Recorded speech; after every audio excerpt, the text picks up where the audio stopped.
আসসালামু আলাইকুম। আজকে পোলাও রান্না করব, সেটা আপনাদের সাথে শেয়ার করতেছি। আজকে হচ্ছে 1.5 কেজি চালের পোলাও রান্না করব। এর জন্য 2.5 কাপ দিয়ে দিয়েছি পেঁয়াজ কুচি, আর দিয়ে দেব 3 কাপ তেল। তেলটা হচ্ছে একটু কম দেওয়াই ভালো, কারণ সাদা পোলাওতে হচ্ছে অত তেল ভালো লাগে না। যাই হোক, যে যার মতো দিয়ে দেবে। আমি 1.5 কেজি চালের জন্য এখানে 3 কাপ তেল দিয়ে দিয়েছি। দিয়ে একটু ভালো করে নেড়েচেড়ে কালার আসা পর্যন্ত অপেক্ষা করব। বেশি ভাজবো না, হালকা কালার আসলে আমি নামিয়ে ফেলবো। পেঁয়াজটা আমি পরে দেবো। পেঁয়াজটা হচ্ছে আমি ভেজে একটা বাটিতে পাশে উঠিয়ে রাখবো।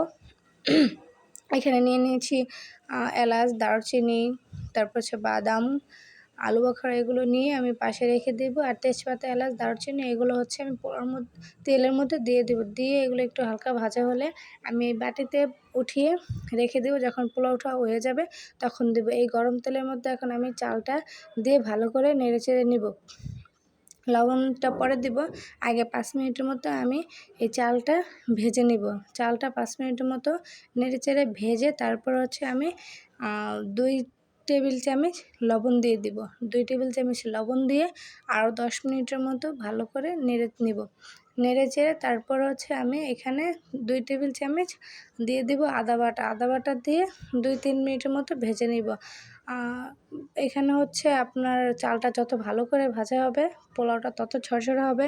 আমি প্রায় 16-17 মিনিটের মতো চালটা ভেজে নিয়েছি। ভেজে এখন হচ্ছে আমি 5.5 পট এখানে চাল নিয়েছি। তার জন্য আমি 11 পট পানি নিয়েছি। মানে যেটা দিয়ে মেপে নেবেন তার ডাবল পরিমাণ পানি নেবেন।